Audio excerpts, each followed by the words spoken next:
Take a look at sports. The Red Sox are in Cincinnati tonight, taking on the Reds at 6:40. Zdeno Chara announcing his retirement after playing 24 NHL seasons and captaining the Boston Bruins to the Stanley Cup in 2011. I learned a lot from all my teammates on all of the teams I played for, on and off the ice.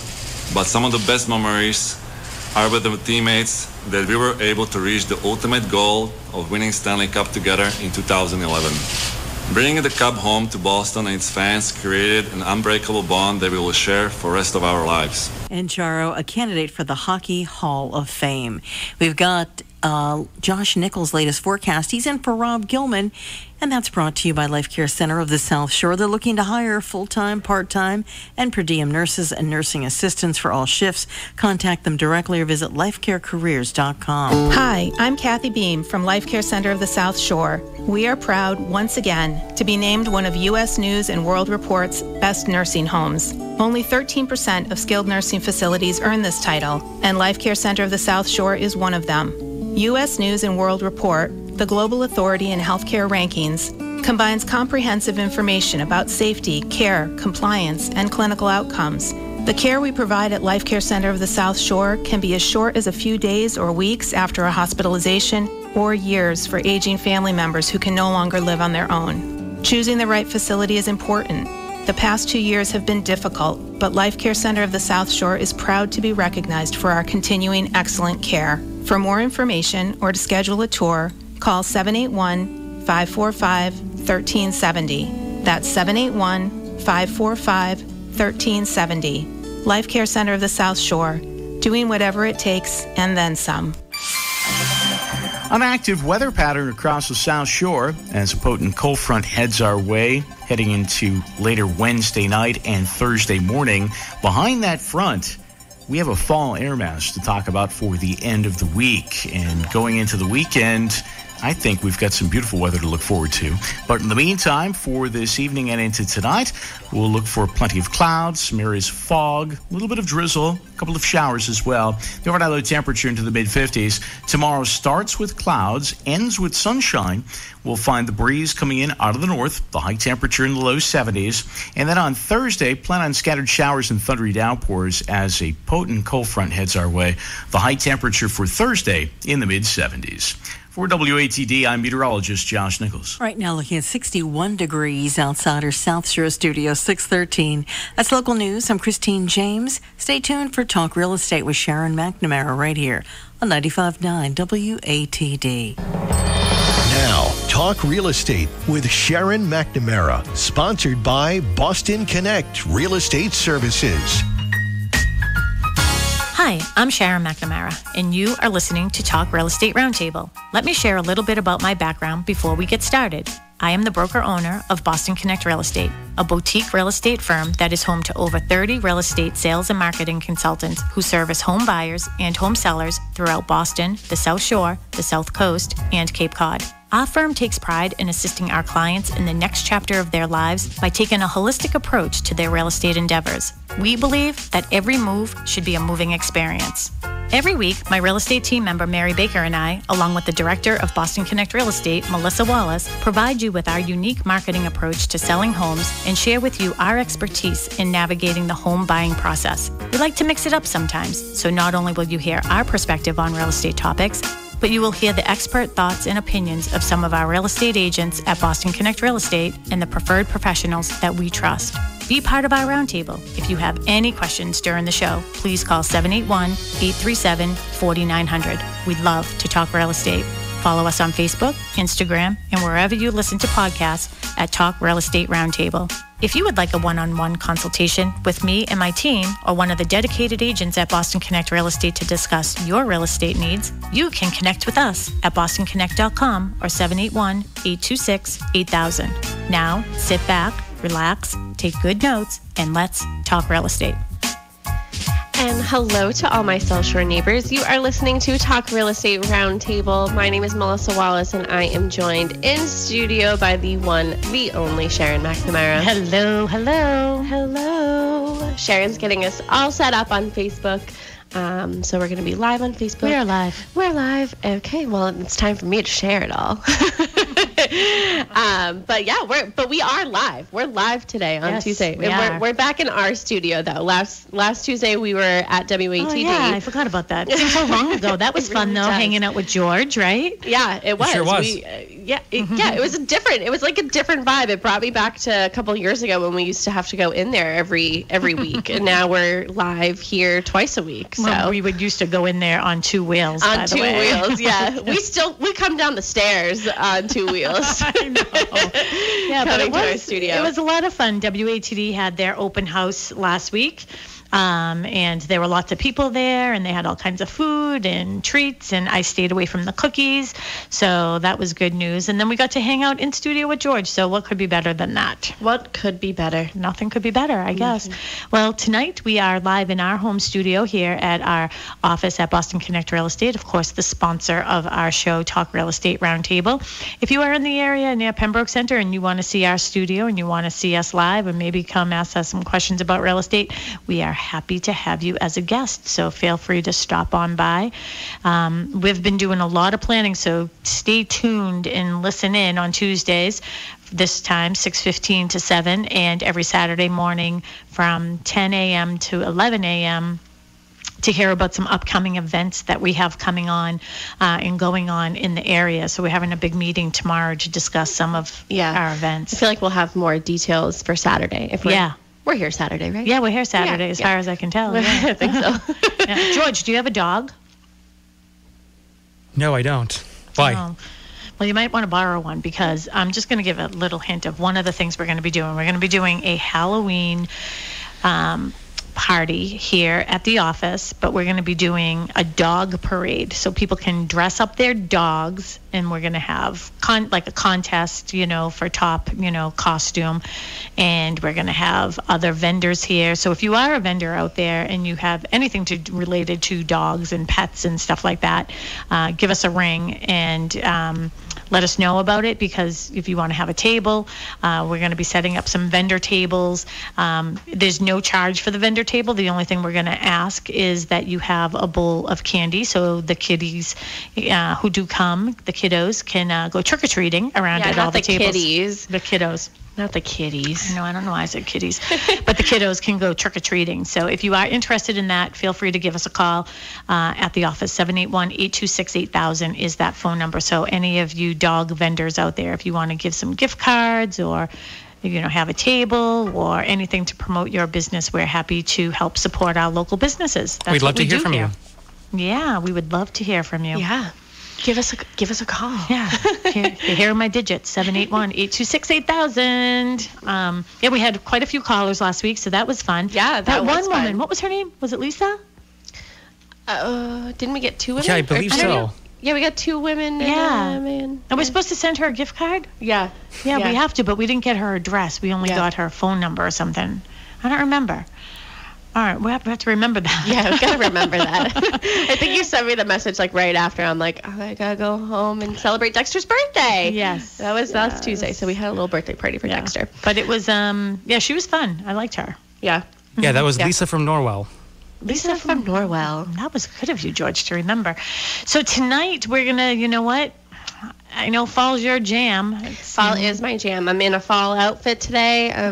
You're in a fall outfit too. I am, sort of. Yeah. I mean, I put on a sweater, so, it must be real. But I actually am feeling the fall vibe a little bit. I was up in Vermont over the weekend, and Mark and I went bike riding. It did 20 miles. Yeah, just bragging. Yeah, just did 20 miles. Just 20 miles. Not a big deal. One way. 10 miles one way means you have to come back the other way.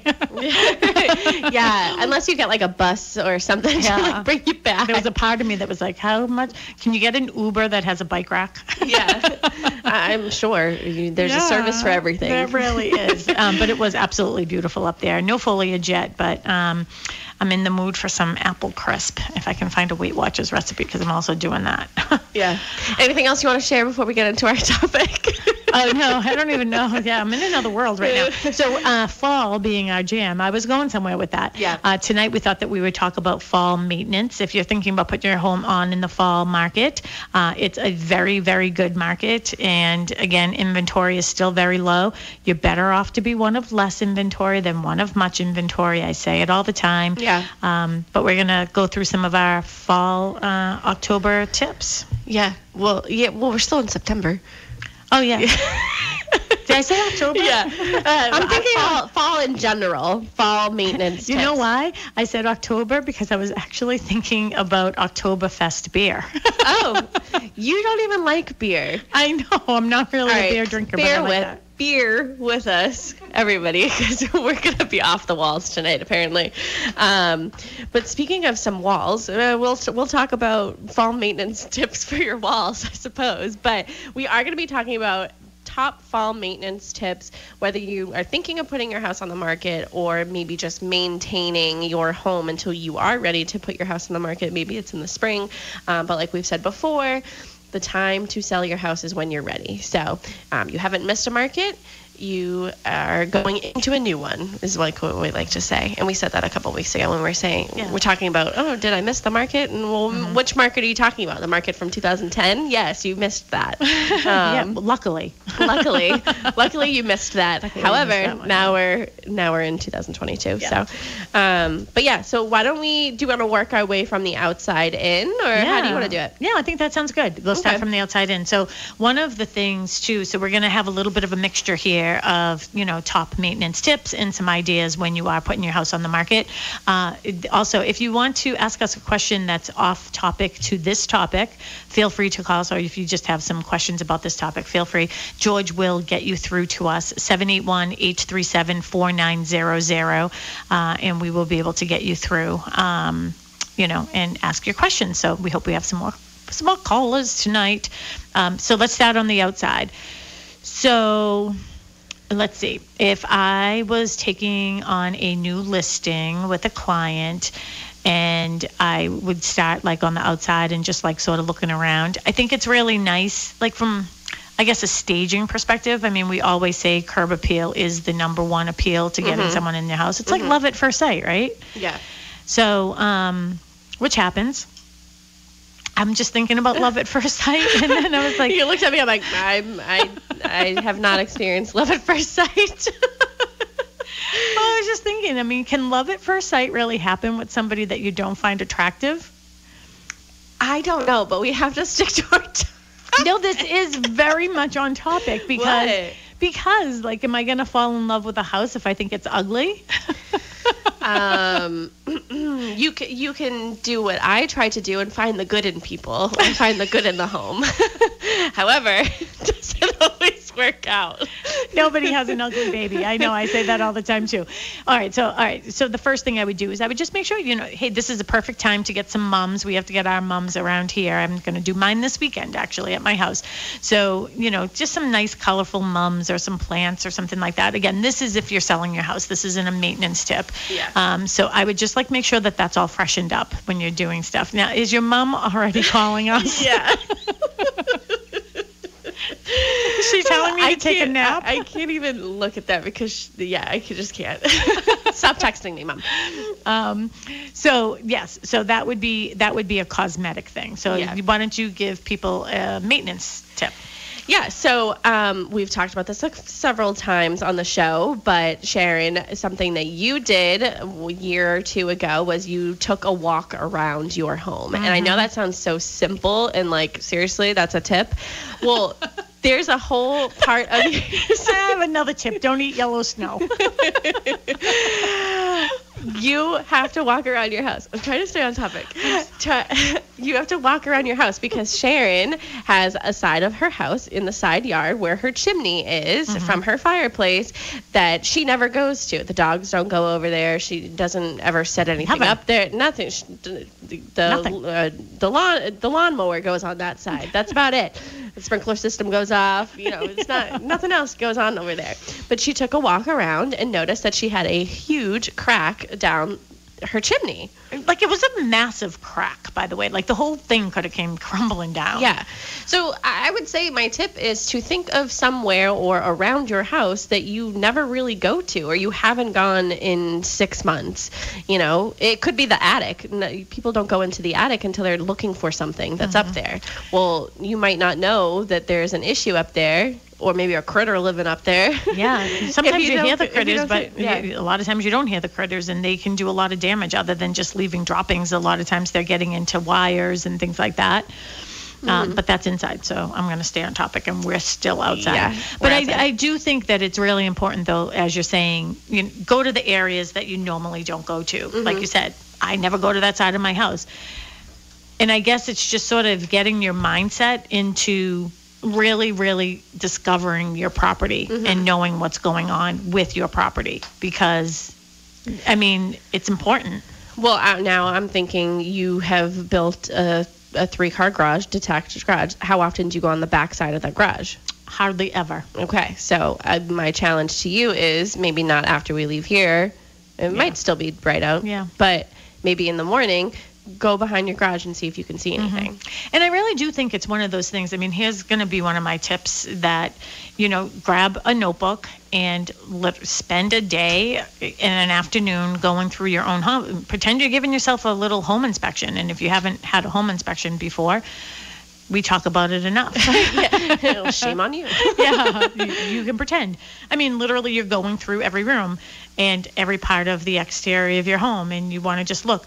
So another maintenance tip, this actually came up. I'm helping somebody purchase a home down in Kentamet, which is down the Cape, and, we had the home inspection yesterday, and beautiful, beautiful landscaping at this home, and it's more mature plantings. Well, with mature plantings, they get big. You just want to make sure that you're sort of bringing those away from the house, especially when a lot of snow falls. You don't want all that snow to pile up on the trees and then to fall right up against the house and then get water. Well, plus if you have windows to the basement that are, right there. Yep. You don't want to cause any more damage or harm than you need to be. So pull that back. And we've talked about like mulch and all that stuff, like pulling it back to make sure that, because it's not just the snow and the water damage, it's the critters that live in that too. Oh yeah, absolutely. So I was showing a house today to somebody I'm sort of close to, and I was showing this house, and I always have good eyes on, but I saw something where it looked like there was a sump pump, and then there was like a hose that was coming out of there, and then it was partly covered with leaves, and I really like my client, so I went over there and pushed away those leaves with my foot. Yeah. So, just to see what was under there. But I did think, I wonder if there's a mouse or something down there. So continuing on the outside, I would, not only look down, so you're looking down near your foundation, looking for any cracks or anything that may have happened over the summer. Then you also want to look up. Yeah. Right. So we know that a terrible hurricane just went through. What was the name of it? Fiona? I think Fiona. A terrible hurricane just went through Puerto Rico, but sometimes those hurricanes travel up this way, so you want to keep your eyes on. So when you're outside, look up as well. And if you have any branches that are hanging over your house or any loose branches, I would say that you would hire a professional to take those down. Don't take the risk to put a ladder up there and try to do it yourself. Just hire somebody to do it. Yeah. Okay? Still on the outside? Yeah. I'm not even looking at our list. I'm just going to You want to see how many I get? Oh, yeah. All right, so the other one would be your gutters. So you want to just inspect your gutters and, make sure that those are all cleaned out. One of the things, we never know how much snow we're going to get until we've gotten it. Yeah. So you don't want your gutters filled with debris, because then the snow piles up on top of that, and then that can cause ice dams as it's melting. And that goes back to your point. I mean, you're really smart about that, is you have to worry about the outside damage, but that's also going to cause damage inside. Yeah. Also, just staying on water is, winterizing your irrigation system. If you have an irrigation system, obviously, if you have a pool, making sure that that's closed properly. And what is it that you say about the hose? Just because if you have like a frost-proof silcock, so that's like the faucet that's attached to your home. And again, I'm married to a plumber, so I hear a lot of this stuff. So if you have a frost-proof silcock on the exterior of your home, that's really good that you have that, but don't keep your hose connected over the winter. So you should really be, if you want to keep your hose outside for whatever reason you want it hanging on the side of your house, that's fine. I say put it away, but whatever. If you do keep it there, make sure you disconnect it to the frost-proof connection, because if water is stuck in that hose, it's going to freeze up and then it's going to go back in, and then it can still split it. Yeah. So there's a tip. That's a good tip. I'm glad that you remembered that. That was a good tip. Oh, thanks. I try to remember some things that we've talked about. Yeah. All right. So I feel like you're you want to get inside the house, but is there any like exterior maintenance, maybe like walkways or driveways or anything that you should be weary of in the fall months? So it was one of the things that I was actually doing earlier. I had Marley, my little Frenchie, here with me earlier, and I was taking her for a little walk, and I was actually looking around like at the walkway, and I noticed a part of our driveway at the bottom of the hill I don't know what happened to it. Yeah. Because I never not there. Yeah. I don't know what happened. Yeah.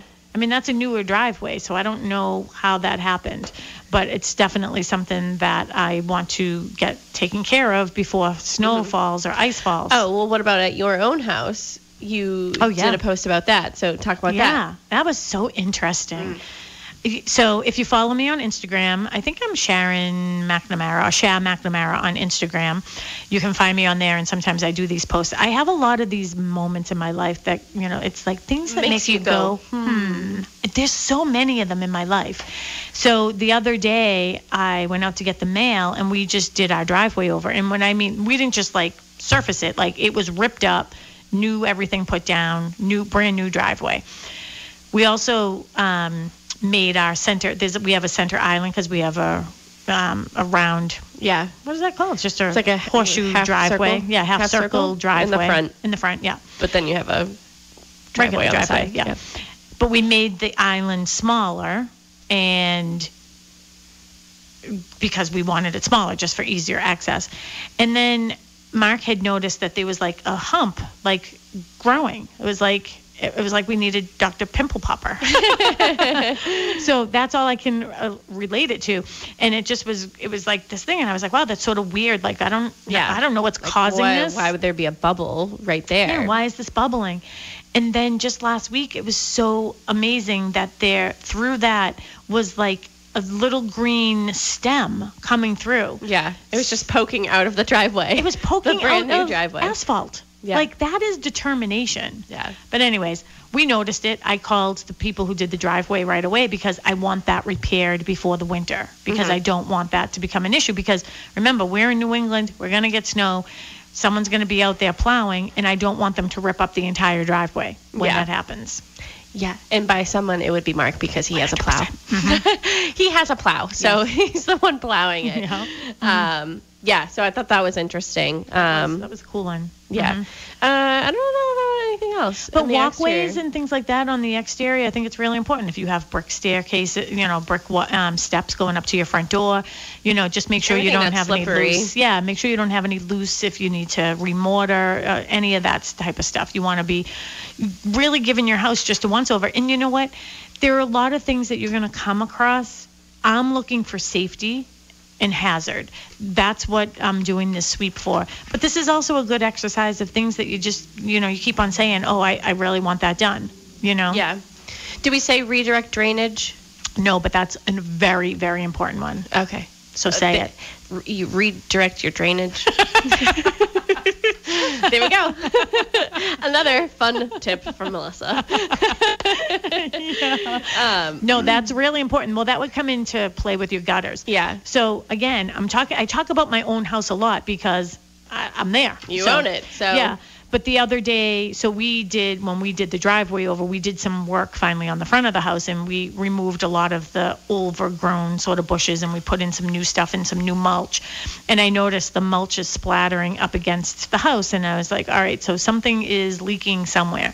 Well, the condenser to our AC is up in the attic. So you want to make sure that you're checking this. We'll get into the inside, but don't let me forget this. You want to check that to make sure that that condenser is free and there's no water up there, because you don't want that to freeze over the winter and then put it on in the spring, and then you'll have problems.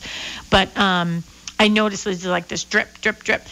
And then when we get heavy rains, there is a section of our gutter that the water's coming down. So I said to Mark, well, should I call a gutter company? So if anybody knows of a good gutter company out there, please let me know. Yeah. Because I think that I have to replace that gutter. Well, probably. Yeah. Yeah. Did you notice that I shut the AC off here? I did. Thank you. I have been freezing. You could hang meat in this office. It's so finally cold. shut it off yesterday. Yeah. Okay. So, all right. Well, yeah, I feel like, let's stick on that for a second, though. Okay. So with the drainage, you want to make sure with the water coming down the gutters that the water actually goes out. You know what I mean? Like as it comes down, the downspouts, that they're all secured and that they go out. And there are a lot of great companies that do gutters, and, that's all I'm going to say. Yeah. Call us if you're one of them. Yeah. We have some work for you. All right, so I feel like we can move inside now. I feel like that's what you want to do. Yeah. You want to move in. Yeah. So here to our listeners, if you are have any questions about this topic or any other real estate topics, we are here tonight to answer those for you. We're live in our home studio, which is located right in Pembroke Center, across from Stop and Shop. If you're in the area and you want to say hello, come on by and say hello. The refrigerator is open, so you can help yourself to a drink and see what our studio is all about. If you have any questions for us, though, call George. He's at the WATD studio in Marshfield, 781-837-4900. We'd love to hear from you. So let's move on inside. So why don't you start? I would say, only because I was recently asked this question, and I know you were, and you referred me to answer this question, is cleaning out your air ducts, because we had that done here at the office a couple months ago before we turned our AC back on. But one of our agents, Lori Rini, she was looking for one of her clients, was looking for somebody to come and clean their air ducts. So I went in and I got the information and stuff. But that's something that sort of, I don't know, I think, again, I've never owned a home, so I don't know how to maintain it. Yeah. I could talk about a house all day. Clearly we're talking about, I talk about real estate all day, but I've never physically owned a home myself. So, someone would have to tell me, you have to clean these things. And a lot of times people don't. I mean, they just don't clean them because they're not thinking of it, and they're thinking how much dust and buildup can get in there. And I know that you gave Laura the information, right? I want to have him on the show so we can talk about that. So I had it done here at the office, and I'll be honest, I was thinking about you with your allergies, you know what I mean? Because your allergies are so bad, especially in the spring when things are starting, that I thought, let's get those cleaned out. I did my house as well. I could not believe what comes out of those ducts. Yeah. The dust is,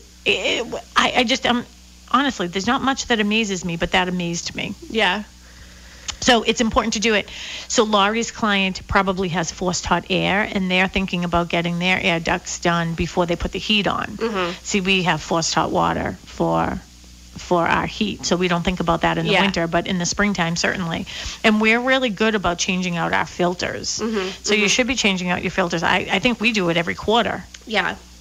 I would say every quarter. Plus, I feel like Mark's pretty good at being on top of, that stuff too. Or you. You looked at me like, it's me. Yeah, it is me. And then Elso usually does it for me. So thank you, Elso. Thank you, Elso. Yeah, I would say like check your furnace, see if any filters need to be replaced. Any if that's throughout your house, whatever systems you have that have filters, now would be the time to sort of check those things and whatever. But it was just something that popped into my head. I don't know if it relates to right now, but also smoke detectors, the batteries in your smoke detectors. Yeah, we always say that change the batteries in your smoke detectors during daylight savings, which is coming up in October. Yeah, right? I know. I was. Well, you said it was October earlier, so I was like, is it? I know. It feels like I'm losing track of the days because it's the end of September. I just know. Can you believe it's end of September? I have some big birthdays in my family this year. So this year in September. So September 28th. Which is next Wednesday. Casey May, my daughter, turns 28. And my sister on the 26th, which is Monday, turns 50. Happy birthday, Liz. Happy birthday, Liz. And then on the 29th, which is what, Friday? Is that Friday? 29th would be next Thursday. Next Thursday is my mother's birthday, and she's turning 80. Wow. Yeah, so I'm taking them out to dinner. We're going to Stockholders, actually, on Sunday for dinner at 3. Yeah, so my mother can still be in bed by 4. If you want to know where Sharon will be on Sunday at 3, it's Stockholders. I'll be at Stockholders if you want to send a round of drinks. I'm happy to take Well, that's fun. So 50, 28 on the 28th. Yeah. And 80. Yeah. Fun. Yeah, lots of fun. Anyways, I digress. So we're still, again, you're listening to Talk Real Estate Roundtable. Tonight our topic is about fall maintenance tips and preparing your home for the fall market, which is always a very, very busy market here in New England. We have George manning the phones at the WATD studio in Marshfield, 781-837-4900. And for those of you who don't know, that don't normally listen to us, well, shame on you. No. We give gift cards if you call in. So we're happy to buy you a cup of coffee for calling in and asking us a question. So, yeah. All right. So I just said the smoke detectors. What else do we have? Do you need that was on the outside. Do you need to pump out before your yard is frozen? Oh, yes. We missed that on the exterior. Okay, so let's talk about that. I am like such a pro when it comes to Title V. We're going to have to do another show on that. So I was dealing with that all day today, right? Yeah. You heard me on the phone talking to the Board of Health and to septic engineers and septic installers. So, yes, if you are thinking about putting your house on the market in the next coming months, do your Title V inspection now. Especially even if you're thinking about putting your house, hey, I'm not going to put my house on the market until the spring of 2023. Spring market of 2023 would be after Super Bowl Sunday, which is the first February in the first weekend in February. So you should be thinking about coming on the market. If you're thinking spring market, that would be February, March, right? Well, the ground could still be frozen during that time, and you certainly don't want to price your house. It's beneficial to you as a seller to price your house knowing if your system has failed or not already. Yeah. I mean, I feel like no matter what time of year, you should know. Yeah. You should know if you're going to have to take on one of those expenses, or if you for some reason want the buyer to take on that expense. If it fails, you should know that before you start marketing your property. Yeah. So since we're so close to Halloween, I'm going to have a little witch session. Okay. This is a witch session. So I have been helping a couple family members purchase a home, and we have gone to several homes and asked the question to the listing agent to give us information about the septic system. Is the Title V? So Mark and I went out one day last week. There were so many people at this open house, and I actually saw there were so many people and so many cars lined up in the street that we actually witnessed another car coming down the street and taking out the what's the mirror? Not the rear view mirror, because that's inside. What are the mirrors on the side? The side mirror. Side mirror. For lack of knowing what it's really called, I think it's just called the side mirror. Side view. Yeah, side view. Okay, the side view mirror. Ripped it right off the car. Like, that's how many people were here. Mark simply asks the listing agent, has Title V been done yet? No. Is it going to be done? I don't know. That is not an answer. I'm sorry. And I know a lot of real estate agents from other companies listen to this show because they call in, and we're happy with that. Yeah. They tell us that they're listening to us. For the love of Mary, do your job. Yeah. I am tired of it. I'm tired of lackadaisical, is that a word? Agents not doing their job. Yeah. I went to with Kristen. So Kristen wanted a second set of eyes. So we went together, and we were going through. And, I mean, there were a ton of people there. And I was like, oh, my gosh. Like, we were talking the whole time about what we would have done differently. Yeah. You know, we were talking about, like, okay, like, this, come on. And everybody does things differently, but I think from a legal standpoint, this is your fiduciary responsibility is to your seller. But I mean, honestly, like if you don't even know that question if you're going to have the Title V done. We got to the point where we're just not even going to bother asking questions because we're not going to get any answers. Yeah. And to be honest with you, we didn't know anybody who would want to move forward with the property anyways. So, and not only that, it's what are the don't get me going. Don't get going. Yeah, don't get me going. I mean, it's just upsetting because you know what? As real estate agents, the compensation that we get for the work that we do, you know, people say real estate agents are overcompensated, right? I feel that the ones who give value we're undervalued. You know what I mean? For what we actually do. But anyways, that's another story for another day if anyone wants to hear me rant about that. Yeah. And again, there are a lot of great agents out there, by the way, whether they're from Boston Connect Real Estate or from other firms. We have great agents on the South Shore and in this Massachusetts area. But I am not a fan of people who won't answer simple questions. Yeah. You gotta do the work. Well, how am I supposed to find out is your seller going to be doing a Title V inspection? I don't know. I'm not exactly sure when that's going to be done, but I'll find out for you. I have my own thoughts on that. All right. So, but we have to move on. All right. So yes, we have it pumped out. You know, the ground will freeze. Yeah. Do your Title V before that is taken care of. Plus, like, wouldn't you want to know, like, if your system is failing? Yeah. Anyways. And I think the pump out, I'm sorry, I digress. I'm all over the place tonight for some reason. But you did specifically say about getting pumped out. If you're having your system inspected, you do not want to have it pumped out. Like, there are definitely rules and regulations to that. So you can't have it pumped out for, I think, like 2 weeks before you're having your system checked anyways. But definitely verify that with your local Board of Health because every town is different. So you want to make sure that you're doing that the right way. But I like to have my house pumped in the fall because that way like this, you know what I mean? The snow and the grass and everything just goes back where that section is. And when spring comes, you can't even notice that we did it. Yeah. Okay, moving back inside. So I know I said the smoke detectors, carbon monoxides, if they're not combinations. Something that we also learned on the show, I think it was Ken McCormick who's listening to. He's watching us on Facebook. Hi, Ken I think it was Ken that told us about like the expiration dates on the fire extinguishers. Oh, yeah. Oh, you got excited. You thought I was talking about something else. Well, yeah, because the smoke detectors can't be 10 years old. Yeah, so right? they can't be 10 years old. If they're over than 10 years old, and again, you're thinking about selling your house, you might as well just change them out. We're giving you some nice fall projects. Yeah. Yeah, we're putting you to work. We're giving you a honeydew list. Yeah. I already have my honeydew list going. But to be honest with you, and so here, to put yourself in the eyes of the buyers walking through your house. Yeah.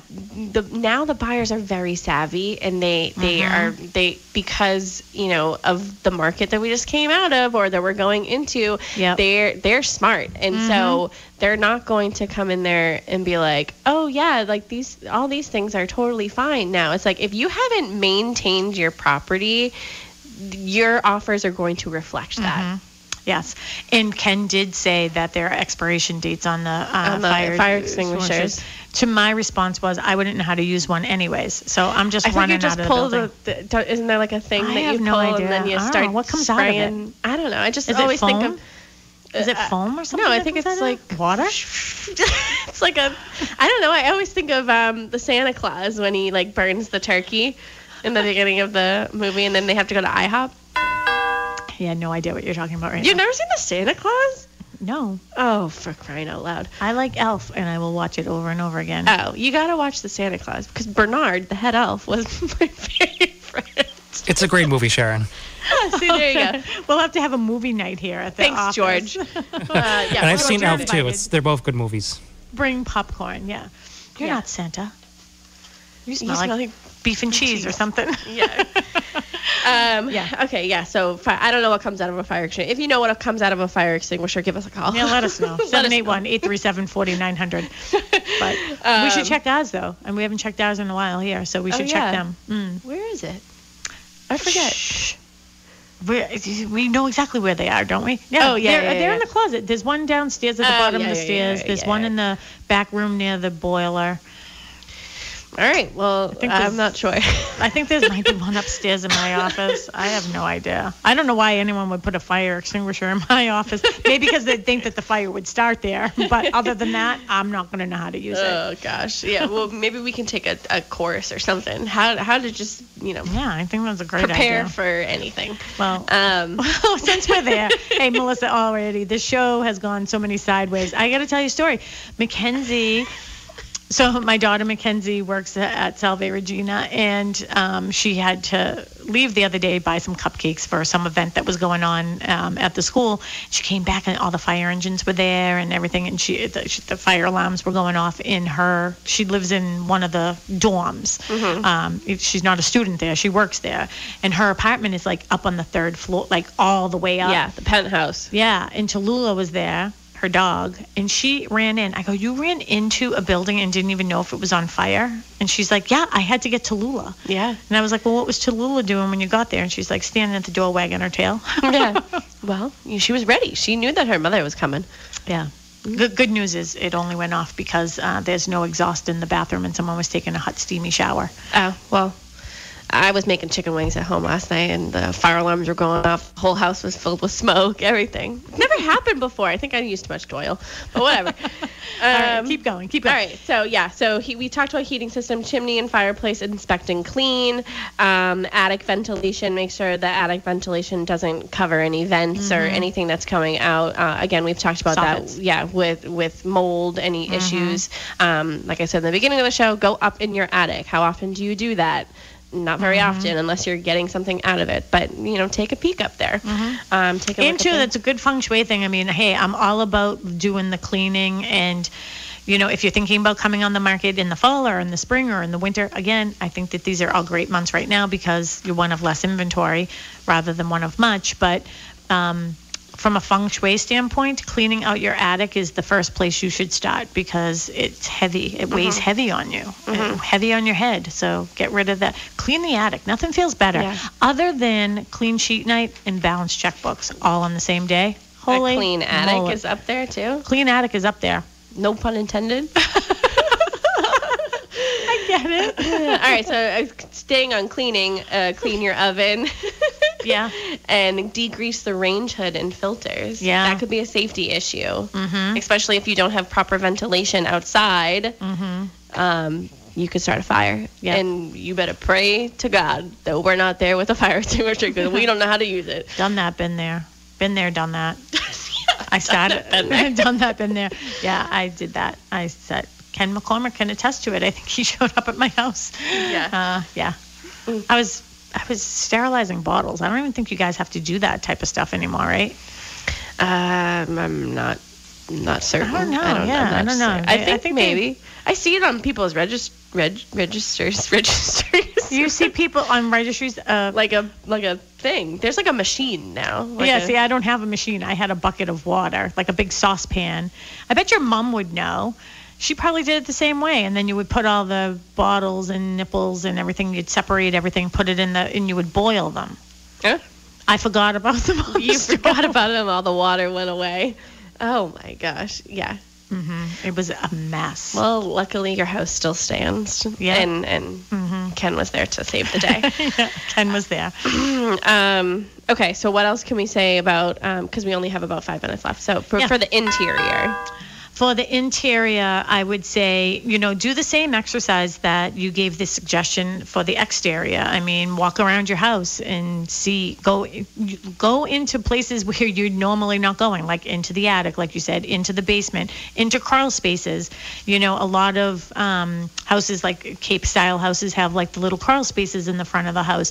Like, open those up, get in there, look and see what is going on. And then, again, if you're planning on putting your house on the market, it's a really, really good time to start cleaning. That's what I think that the buyers are looking for right now is, and you hit upon this, before, in this reckless market, it did not matter what condition your house was in. You were going to have multiple offers, and the buyers didn't care. They would deal with it afterwards. Mm-hmm. We're not there anymore. Now, clean. We're back to like Q-tip clean. Mm-hmm. You need that house spotless.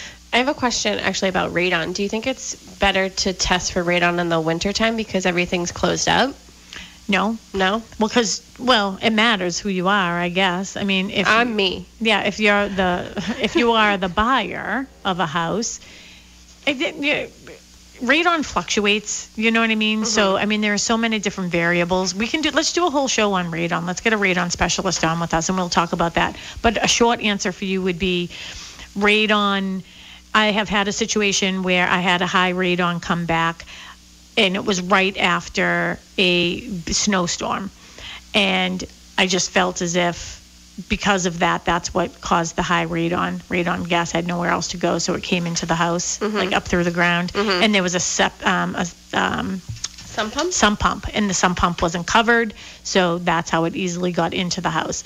Honestly, once the snow melted and it was retested, it was perfect. It was within range. But I think that's a good show. Let's do that show. Maybe we can get somebody to come on with us on Saturday. Yeah. Radon's a good one. If you know anything about radon, give us a ring. Call. Yeah, 781-826-8000.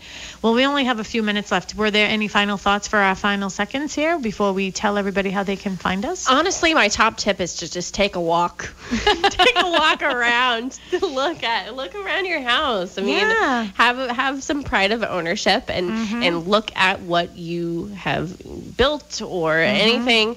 You want to make sure that this is all, and even if it's your forever home, which you are living in your forever home, you've made some really great improvements to it, but you want to maintain these things so when if you are ready to sell, somebody's going to come in here and come into your home and appreciate what you've maintained and what you've done. So, again, like I said, if you don't, your offers will reflect that because, buyers are very savvy right now. I mean, we were looking at a house recently and I made a suggestion on what I felt the value of that house was. And, everyone's like, wow, that seems really low. And I was like, well, I feel as if this house is priced by the comps.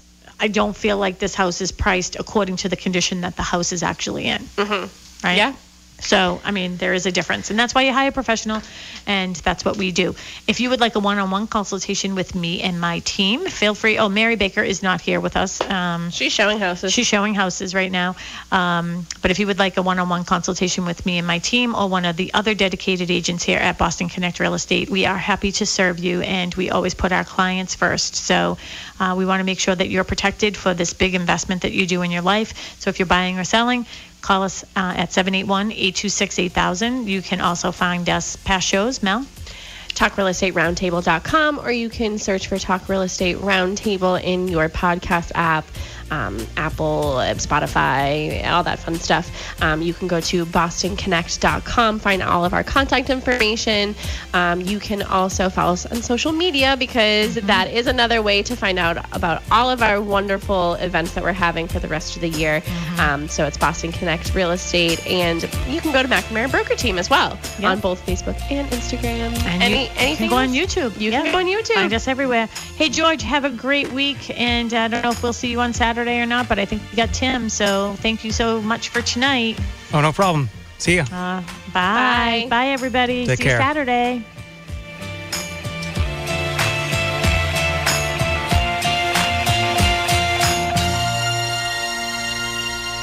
WATD FM Marshfield, WBMS Brockton. The South Shore's first choice for live team coverage of breaking news, emergency traffic, and severe weather. WATD. Streaming online at 959WATD.com. And with your smart speaker, just by saying play WATD.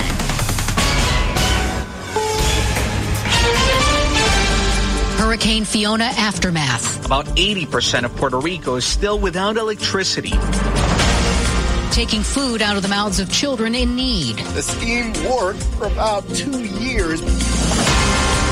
Possible vote in Ukraine breakaway regions to join Russia. It's not clear what will happen. This is the CBS World News Roundup Late Edition. I'm Jennifer Kuiper in Chicago.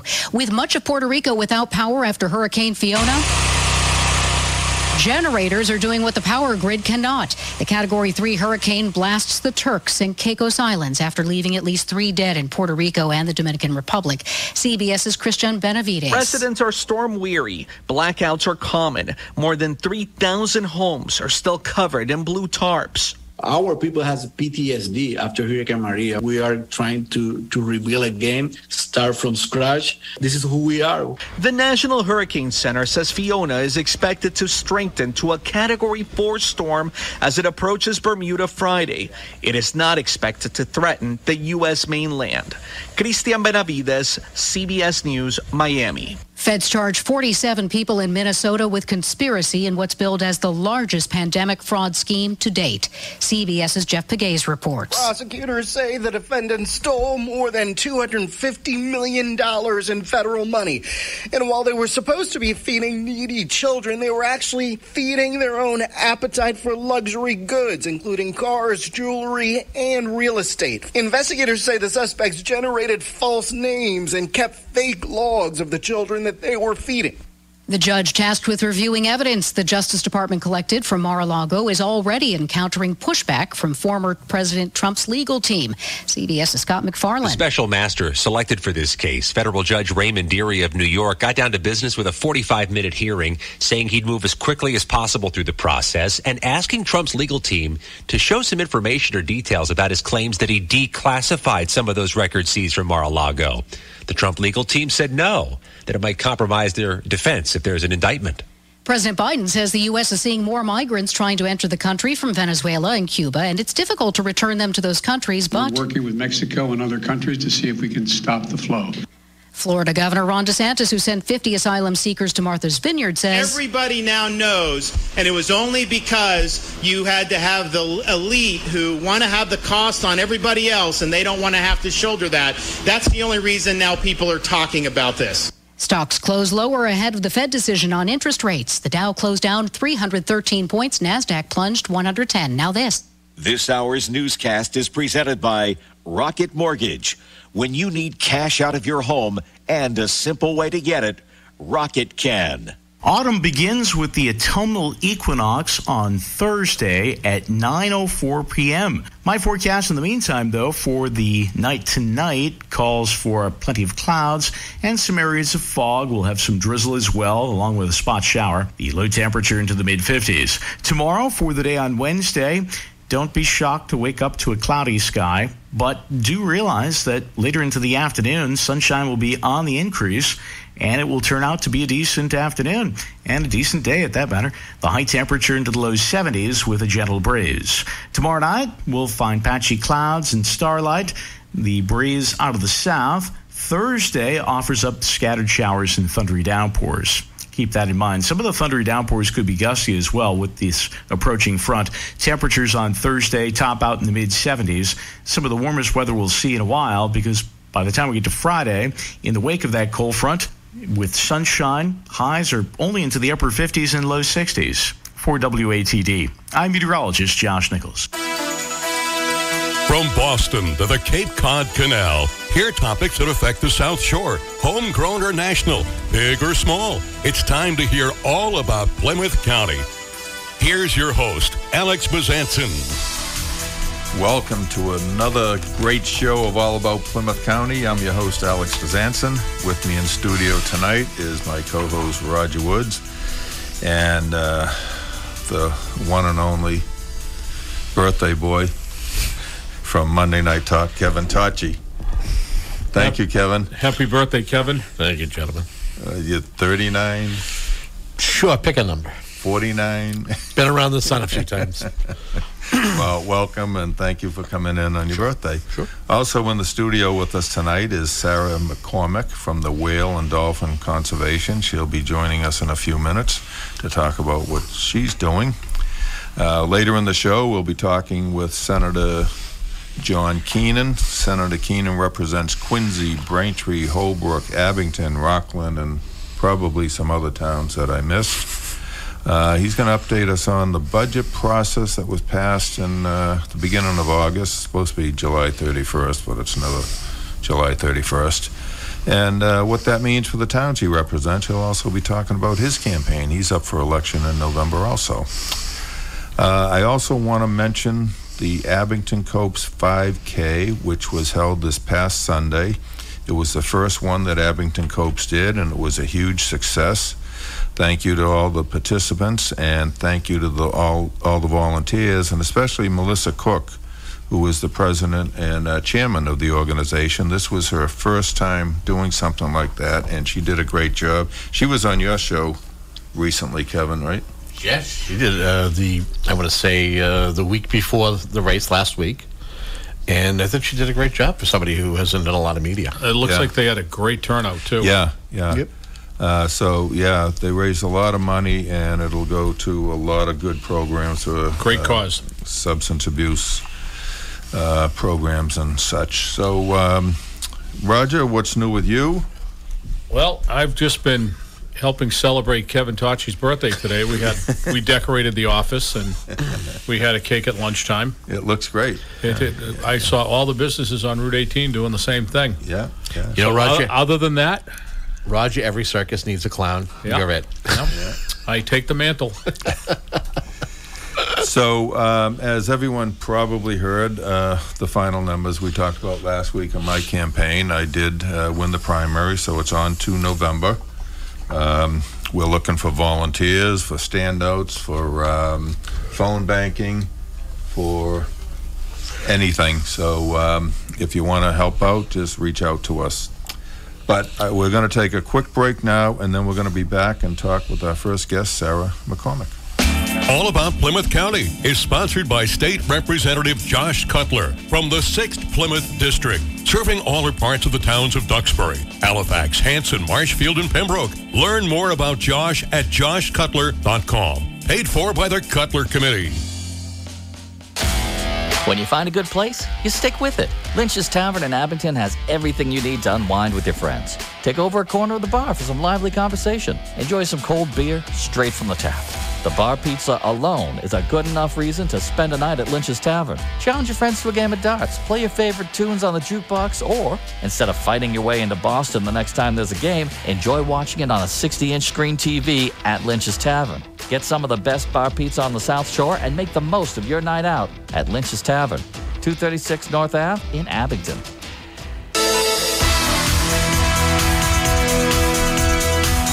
And we're back. This is All About Plymouth County, and I'm your host, Alex Gazanson, and I'm here with Roger Woods and introducing Sarah McCormick. Sarah, welcome. Thanks for having me tonight. So we met Sarah last week right here at WATD when they had their annual open house, and they hadn't had that in a couple of years. So great event. It was a great event. Great attendance, and Roger and I were sitting at a table, and Sarah come over and said, "Can I sit here?" We said, "Sure, why?" And tell us what you do. Tell us your background and what you're doing. Yeah, absolutely. Well, I'm really glad I sat at the right table last week. Had no idea I would be here this week, so thank you again. So my name is Sarah McCormick. Like you said, I'm the stranding coordinator at Whale and Dolphin Conservation, or WDC. We are a Plymouth-based nonprofit. We're actually an international organization with offices in the UK and Germany as well. I saw that on the website. I was a little confused if I had the right one. Yes, our North American headquarters is based here in Plymouth. And that is where about 10 of us work out of. And it's a full-time job? Correct, yes. Wow. So there are about 10 of us in the office, and we have paid interns as well and volunteers who help us with various tasks.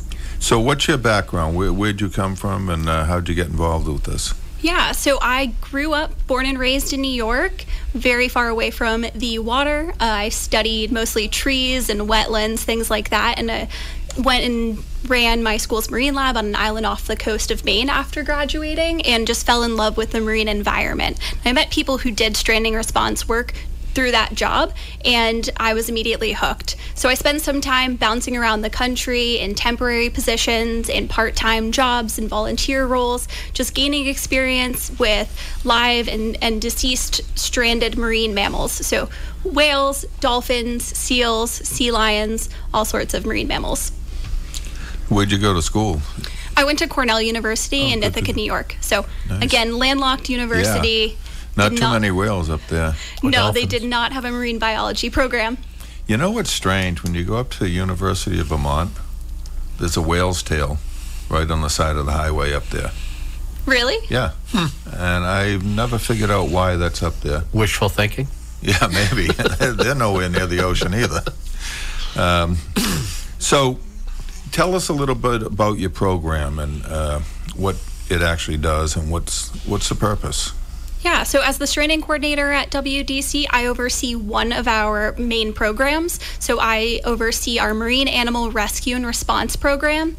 In addition to that program, we have a formal education program where we go into schools and have festivals just really chat with people about basic biology of marine mammals and let them know about threats that they face. We have a boater education program as well, where we work with boaters, both recreational, commercial, competitive, and just inform them of marine mammals that exist in these waters and ways that they can keep themselves and the animal safe.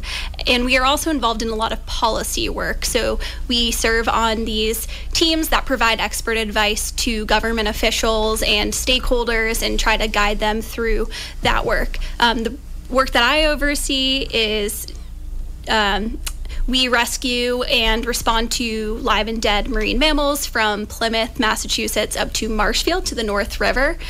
We have a 24-hour hotline that is always glued to one of us, and we can take calls from the general public when they come across a seal that seems sick or injured, or a dolphin or a whale on the beach, and they have concerns. They can call us, and we can do an assessment on the animal, try to figure out what's going on with it, provide some veterinary care, and potentially transfer it to a rehabilitation center for more advanced care if needed. Or we can just relocate it to another beach if the animal is just in a busy location but is otherwise okay. So somewhere like New England Aquarium or something? So New England Aquarium doesn't do rehabilitation, so it would be with one of our partners at the National Marine Life Center, which is in Buzzards Bay, Marine Mammals of Maine, which is in, I believe, Brunswick, Maine. Mystic Aquarium has a rehab program, and then the next closest one is on Long Island in New York. So very few places where we can bring sick or injured marine mammals. Yeah. So, Roger, if I could just jump ahead of you real quick. It's your birthday. Feel free. You can skip right over me. That's all right. Just don't blow out the candles yet. Is it you got whales and dolphins. Why were these two mammals chosen? It sounds as though you may rescue or save other animals like seals and maybe turtles. Yes? No, we actually don't. At this point in time, we're still growing. We don't dabble in the sea turtle world yet. So whale and dolphin conservation is, was formed with the intention of conserving whales and dolphins. And it wasn't until we received the federal stranding agreement this past year, last October, that we started to focus on seals as well. So within our response area here along the South Shore, we do primarily see stranded seals. Mm-hmm. We do get the occasional dolphin or whale, and I'm just going to go ahead and knock on wood because we are a fairly superstitious bunch in this field. I joke we're whale and dolphin conservation, but mostly seals because that is primarily the species, the taxa that I work with. The rest of my colleagues do focus on whales and dolphins primarily. Is it a higher probability that you see whales than dolphins? I'm trying to think as to if I've heard any news reports in the past couple of years that there was a dolphin somehow involved or beached? Yeah, it does happen. We have responded to dolphins in this area since getting the stranding agreement from the National Oceanic and Atmospheric Administration, or NOAA, last year. So I think it's easy for people to hop on a responsible whale watching vessel in this area and see whales in the area. You can go to known places like Manamint Point and see seals in this area. But it's a little bit harder to get your eyes on dolphins. They are transient. They're usually just making their way through this area. But you can in the summertime and really year-round, you can see dolphins, but you just have to be in the right place at the right time. Yeah, they're mostly down south, aren't they? We do get them here off of Stellwagen Bank. They do come in the bay, and we have had a handful of stranded dolphins. Yeah, that's right. Yeah, Cape Cod actually is a hot spot for live stranded dolphins. So it's one of the busiest places in the world for that. And, we are part of NOAA's Greater Atlantic region, which is comprised of organizations from Maine all the way to Virginia. And it's a really collaborative network of organizations that do this similar type of work. So we do work with our colleagues at the International Fund for Animal Welfare, or IFA, on Cape Cod. Whenever they do have large events, mass strandings of dolphins or large whales on the beach, we do try to lend a hand to them, because we do know that if there is some sort of event in our response area, we are going to rely on our neighbors for that sort of support. Do you have a hotline number that people could call? Why don't you give the hotline number and then explain what you would want them to call about, so they can be specific? Yeah, great question. So we do have a hotline number. That number is 617-688-6872. And that number, if you didn't have a pen, paper on you, can be found on our website, which is nice and easy to remember. That's whales.org. And you can find information about all of our offices there. So if you are walking down the beach and you come across a seal on the beach, it's a situation where we like to say hurry up and wait. So it's not an immediate emergency just because a seal is on the beach, because they do come on the beach to rest, to get warm, for a number of reasons. So we do ask that you keep your distance. Marine mammals are protected, and it is a recommended distance of 150 feet away from any marine mammal.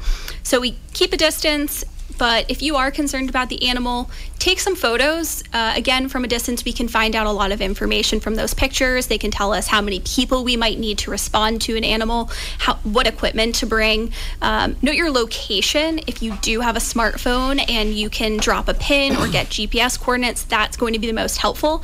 If you don't, just note landmarks in the area, lifeguard stands, things like that on the beach that can help our team find an animal if you can't stay in the area. Call our hotline. Call our hotline, pictures, location, photos. Those are the really important steps there. And our team will guide you through the next steps. We might ask you to stand by.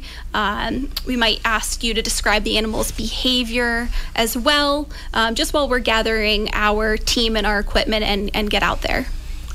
So how many whales you hear every year that, the same whales are back and forth around Plymouth and Stellwagen? How many whales are there in this area? Are they all humpback whales or right whales, or what are they?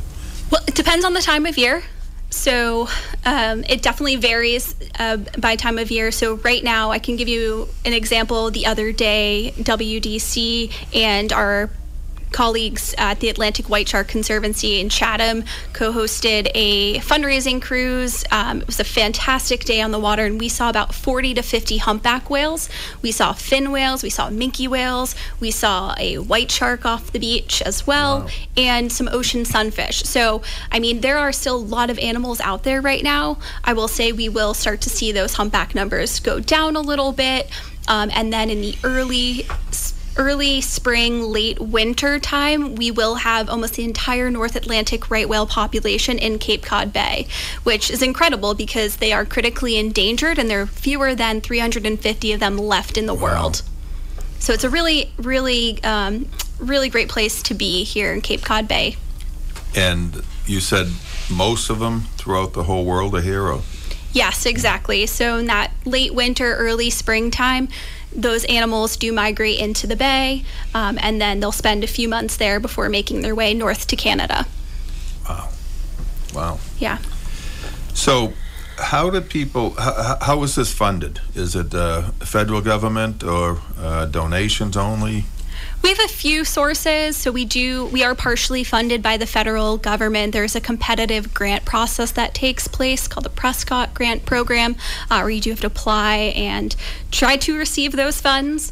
We do things like whale adoptions, where anyone can log on to our website, whales.org, and symbolically adopt a humpback whale or an orca. How much does it cost to adopt a whale? Ooh, don't quote me on this, and our comms team will be happy about this. Go high with the number. Yeah. Well, hey, let me see. I think it was about $100. Okay. But please don't quote me on that, and I apologize to my boss for not knowing that. Again, it's on the website. Symbolic adoptions, personal donations, and then other foundations as well.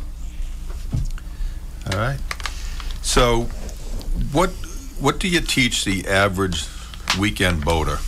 You know, in New Hampshire, you have to have a boater's license in order to operate even a jet ski up there now. Massachusetts doesn't require a license yet. Right? And the problem is, you know, people can go out and they go to the boat show and say, "Oh, that's a great boat," and they'll finance it and they buy it, and they've never been on a boat before. You know, so that's a problem. You know. I used to have a boat in Plymouth Bay for years, and a lot of things you see out there, you know the person shouldn't be driving a boat. And this past summer, you know, we saw that with some people, probably experienced boaters, but, you know, way too close to the whales. So what do you teach them, and how does that happen? Sure. So we have a number of programs that we run with some network partners. So one of them is called See a Spout, and that one is that program specifically is targeted towards recreational boaters. And we designed a thank you for that. I'm told that a whale adoption is $50. Thank you, Alex. See a Spout. So you can buy two now. Yeah, you can buy two. See a Spout's. And that was for Holly. Thank you. See a Spout's targeted towards recreational boaters and teaches them how to responsibly boat around marine wildlife, not just whales. And there is actually a free course that we are sponsoring right now that takes about a half hour, and the first 300 people to complete the course get a free pair of polarized sunglasses. You can visit that course at seeaspout.org. We also have a program called Share the Seas that is more targeted towards sailors, so things like dropping their sails when they're around whales. So just tips like that. And then we also oversee a program called Whale Sense that is a program that we run with commercial whale watching companies. So all of the local boats around here, the Captain John boats, the Dolphin Fleet boats, those companies they all take certain trainings, and they have our stamp of approval, meaning that they do responsibly whale watch. They keep distance from whales, and they don't approach them, they don't harass them, things like that. So anyone can go and get involved with any one of those programs. For example, you mentioned those whales that came to Plymouth this summer, and unfortunately one did get injured. There were a few collisions with boats and whales, so we were doing a lot of outreach from shore. So we're not any sort of authority. Right. We just want to make sure people are keeping whales safe, but first and foremost, we want to make sure that people are staying safe. Human safety is always going to be our number one priority. We were communicating to the public that most of these whales were twice as big as the boats we were seeing off of Manamint Point this year. And these whales could unintentionally cause harm, injury, or worse. So we really we went out there and we were just chatting with the public, letting them know what species they were seeing, how they can keep those animals safe, keeping that distance of 150 feet away at least. With right whales, it's an even larger distance away. It's 500 yards away because there are so few of them. I thought so, and I kept hearing on the news 100 feet, and I knew it had to be more than that. And I was going to mention about the incident over the summer, because I think most of us, if not all of us, when you think of whales, you think of going on the tour, whale watching every summer, and then now you have to have the thought of it could be an incident with the boat like what's happened, because it just seems that there's more whales, seals, sharks, everything in our area, meaning, the Salt Shore, the Cape, than, when we were kids, right, say, but it just seems to be a more congested area these days with boaters and with the fish. Do you track the whales? I know on your website you name them, but are they actually tagged or tracked? We don't personally track them. There are researchers along both coasts, internationally really, that will apply tags temporarily. The tags that go on to large whale species are not meant to be long-term, really. So they do pop off after a certain period of time. So we don't personally do that sort of work. We do track the life history of whales. We, as an organization, have historically collected what we call photo ID images to be able to tell the story of these whales. So there are some whales that we know of that come back to these waters year after year. We know who their calves are. We know who their grand calves are. And we can really tell the life history for years and years and years. And that's really incredible stuff. But no, we don't actually apply any tags. I have a question, and you had mentioned earlier if someone happened upon a beached animal, whether it's a whale or a dolphin or a seal, and you gave all great pointers as to how to help locate said animal, help the teams locate it. How about as far as for those who happen upon maybe a stern warning as to keeping the distance, and maybe if they could stay with the animal, fine, but don't try to be a veterinarian or whatever the term is for someone who would assist or provide medical assistance to these animals.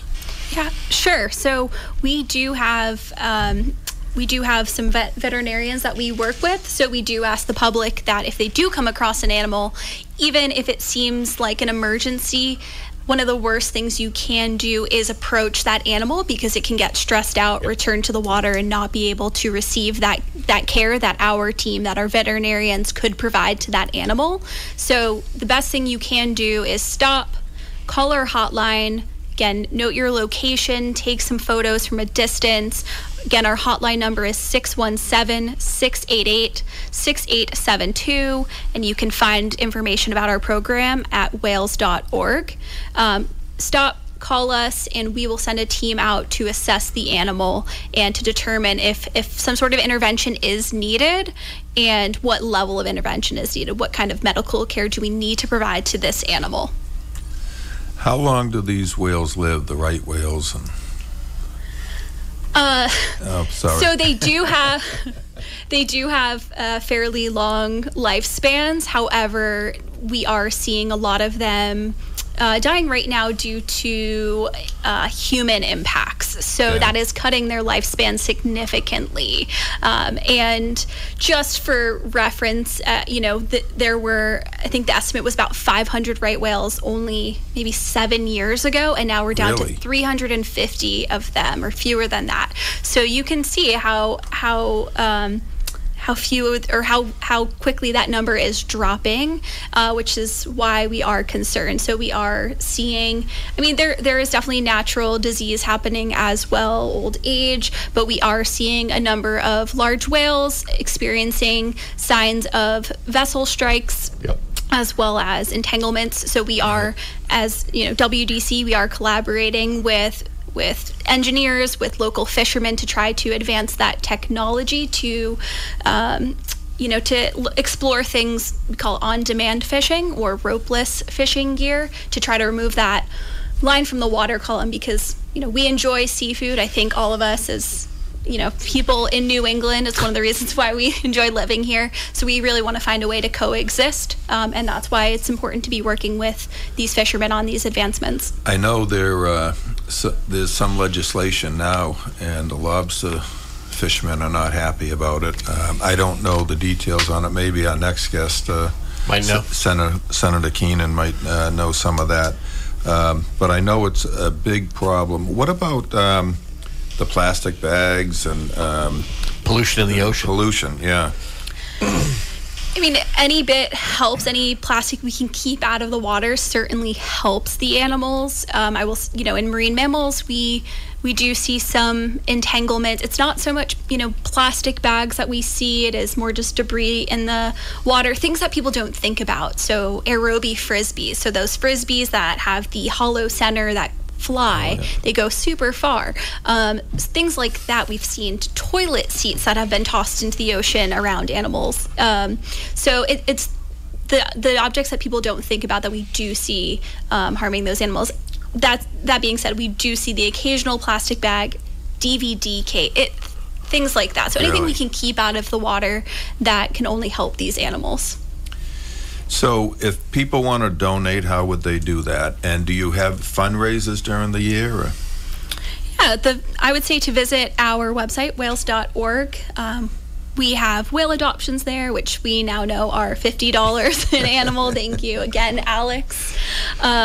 Great idea for a gift, too. It is. Yes, Think about it. It really is. It is. We like do. Somebody's birthday, you might want to donate and name a whale after them. Do we want to name a whale after? I can't think of anybody I know who's having a birthday I'd want to do it for, but I think if someone did it in my honor, I would name those whales Roger and Alex. Wow. We'll keep that there's in 100. mind. Are you saying that we're large? Keep that in mind for They're sure. good names. Yeah, so we have a store that we can run where any proceeds from our T-shirts, from our water bottle, sweatshirts, things like that go to support our programs. You can, there are just so many ways we look for people to get involved with advocacy as well. So signing on to any petitions we have going, learning about those and getting involved. That's another way you can support us if you can't financially. You can follow us on social media. That is also helpful. We push all of our information through that. We're on Facebook, on Instagram, TikTok, Twitter. So you can find some more information there. And you said that off air that you visit schools with the big inflatable whale? We do, yes. So the star of our office, her name is Delilah. She is named after a real whale, but she is a 46-foot life-size inflatable North Atlantic right whale. So our team members do bring Delilah to schools, to local festivals, things like that. And you can actually go inside of Delilah and see her organs, and we can teach people about the threats that animals like Delilah face. So incredible teaching tool. We love her. So you can find out where she will be on our website. We keep that schedule live. She does go into a little bit of a hibernation, I will say, in the winter. You won't find her at as many public events in the winter time, but if you are interested in having Delilah come to your school or an event you're having, you can find out more information on our website. let me just mention that too. It's whales.org for everybody out there listening. And the hotline number again was 617-688-6872. All right, we're going to take a break. You're listening to All About Plymouth County on 95.9 WATD, and we'll be right back. For over 20 years, NT1 has been providing reliable business phone service to Massachusetts businesses and municipalities. Are you a town or city official struggling to manage and maintain all your different municipal phone systems and service providers? NetTel One can help by consolidating all your municipal buildings, including schools, to one simple cloud phone solution, giving your municipality site-to-site dialing, transferring, simplified management, and many other benefits. Best of all, it will be implemented and maintained by a local South Shore company. The service at NetTel One is unmatched. Just ask your South Shore neighbors in Hanover and Pembroke. NetTel One is a state-approved vendor under contract ITT 72. With NetTel One, your town will be the talk of the South Shore. Call 781-843-3733 or visit GoNT1.com. That's GONT1.com. All About Plymouth County is sponsored by State Representative Josh Cutler from the 6th Plymouth District, serving all or parts of the towns of Duxbury, Halifax, Hanson, Marshfield, and Pembroke. Learn more about Josh at joshcutler.com. Paid for by the Cutler Committee. There are lots of reasons to go to Abington Sunoco, and one of the most important is the security that comes with their best-in-the-industry warranty. All mechanical repairs are 100% warranted, and that's for parts and labor for 2 years or 24,000 miles. Purchase an interstate battery, and if you have any issues in 4 years, they'll replace it for free. No prorated baloney, just a free battery. After oil changes, brake pads are one of the most frequently needed services. And at Abington Sunoco, brake pads are covered by the same unsurpassed warranty. Their preventative maintenance services include enhancements from BG products. You need to ask about this. It's free, and a qualified vehicle can get protection for life. It's even transferable to a new owner. As if all this wasn't security enough, Abington Sunoco even offers 24-hour roadside assistance for all their service customers. There are lots of reasons to go to Abington Sunoco, the intersections of routes 18 and 139, and online at abingtonsunoco.com.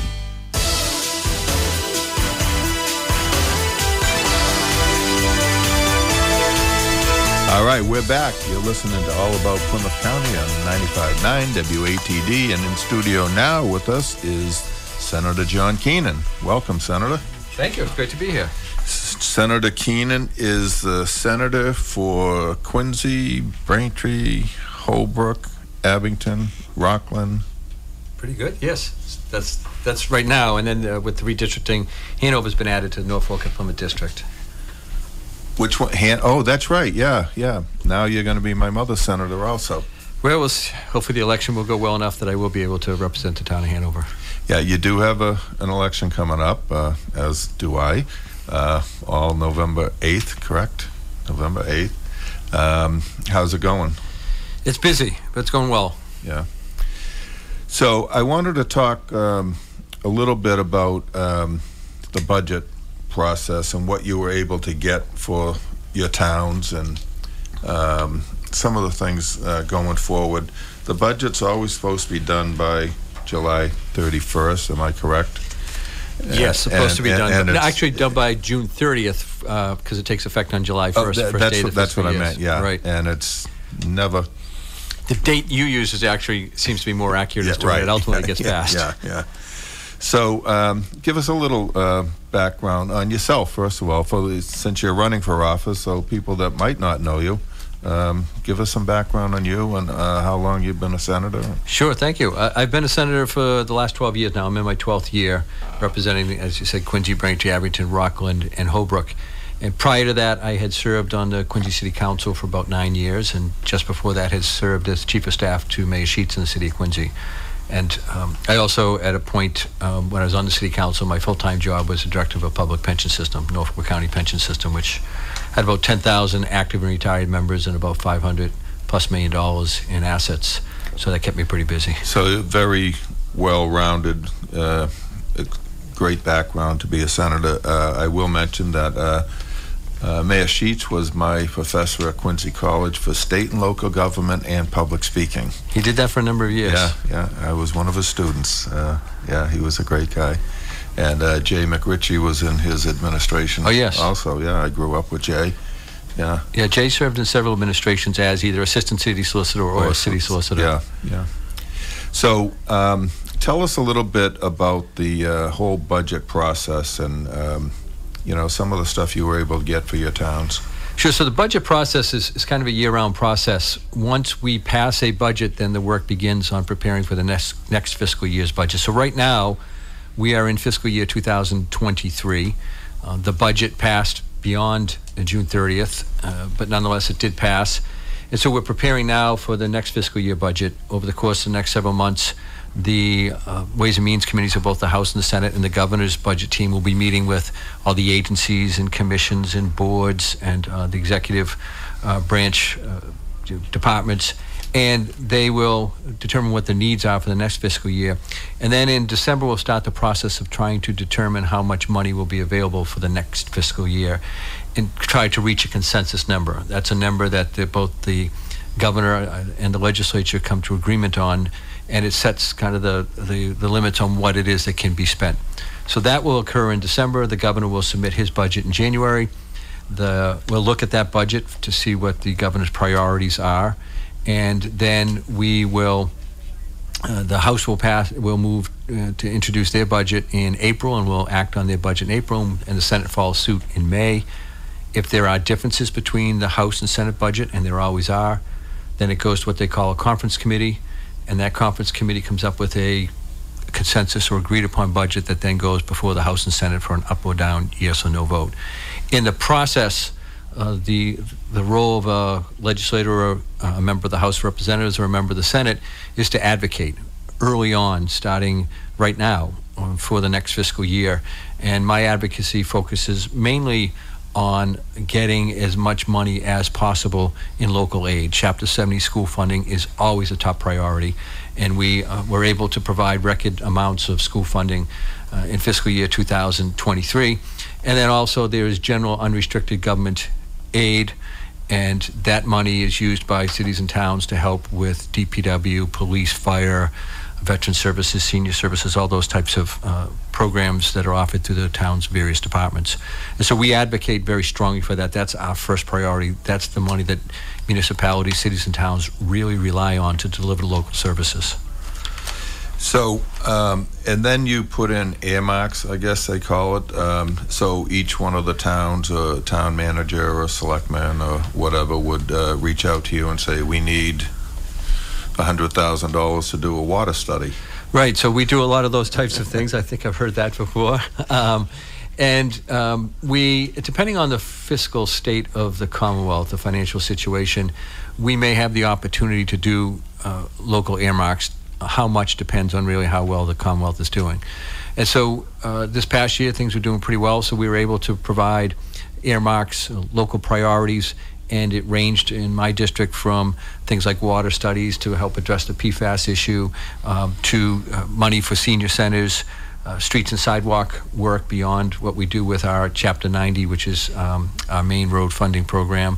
We're also able to get some critical funding for the Plymouth County Fire Chiefs Association. They use that for the regional dispatch. So we try to focus on all those different types of local things that sometimes just aren't big enough to make their way into the budget overall, but when money is available, we try to make them a priority as well. So speaking about the PFAS, as you know, Abington-Rockland Joint Waterworks has a problem. We are addressing it. It's not as bad as you would think on Facebook, but I guess it's just one of our sources, and that's the reservoir on Hingham Street, is still slightly elevated. And as you probably know, at our last town meeting, we voted $13 million, along with Rockland voting $13 million to buy filters to hopefully solve that problem.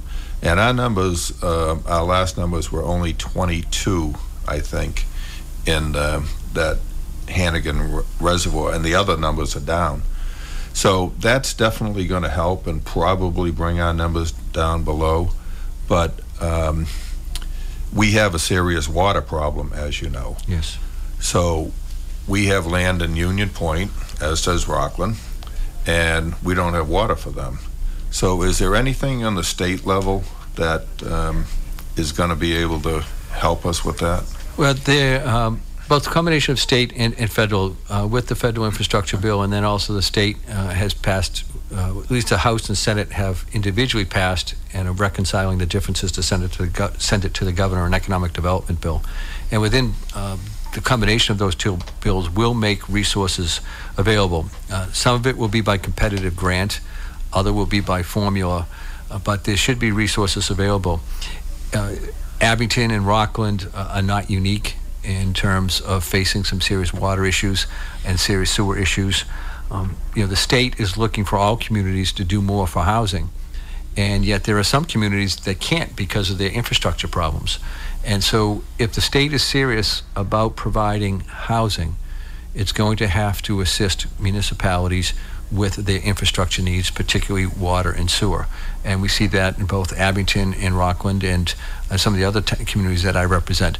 Quincy is in a bit different of a situation because it is hooked up to the MWRA. Braintree is working with Randolph and Holbrook on their joint waterworks program on building new facility. But there is a concern in pretty much every community about how to address water shortages going forward and how to address sewer demands. Is there enough capacity with MWRA to, run a pipe into Abington and Rockland? There is. How extensive the MWRA or how wide, how it can spread out, I don't know. But I know that there was serious consideration given to running water through Braintree and then into Union Point and then perhaps beyond Union Point with an MWRA hookup. Some of the infrastructure is there, at least until Braintree, and then it would require work through Braintree and further south in order to bring the water down. The issue has always been that the MWRA has a pretty high hookup fee, and it is sometimes cost prohibitive for towns. We've approached the MWRA with the idea that perhaps you can waive that fee, reduce that fee for some municipalities, but the cost of the infrastructure their response is that the cost of the infrastructure is so great that they've got to be very careful of any consideration of doing that. So yes, the MWRA has a lot of water. It was down into the Quabbin Reservoir was down, I believe, into the lower to mid 90s, like 92%, 93% of capacity. So even with the drought that we've had, they still had plenty of water. And when things are going really well, there's literally water going over the dam, so to speak, that it goes unclaimed because the reservoir is pretty full. So Sarah's sitting here. She was our first guest, and she's from the Whale and Dolphin Conservation. And we were talking earlier about some of the things that are hurting the whales, and one is the lobster traps and lines. What can you tell us about the legislation for that? There's been various bills proposed. There's been various efforts to get kind of the regulations lessened a little bit. The local lobster fleet, there's a period of time where it cannot go out and fish, and usually that's through the end of April, but that was extended this past year, and that is a cause for concern. They can fish in federal waters, but they can't fish in state waters, and the concern is that the ropes and everything that they use for the lobster traps are of concern to the whale population. And so there are some efforts to use some experimental lobster traps, lineless traps, where the trap is dropped and there's some sort of a balloon that would elevate the trap. It's all done electronically. Or with your iPhone? Yes. I mean, I guess probably yes. Wow. iPhone, iPad. With a tablet, essentially. Yes. Really? So that technology is there. Like everything else, is expensive, and the industry is looking at, if you really want us to make this switch, perhaps you've got to provide some assistance to us. Yeah, I mean, the lobstermen are hardworking lobster people, hardworking people out there on those boats, and most of them own one boat, and they're, self-employed. That's going to be very expensive for them to do something like that. Right. If we're serious about protecting the environment, protecting the whale population, which plays a very important role in the condition of our offshore waters, then we've got to find a way, and it may require some state or federal assistance to the lobster industry to get them to the point where they can use this new technology, and everybody benefits. Right.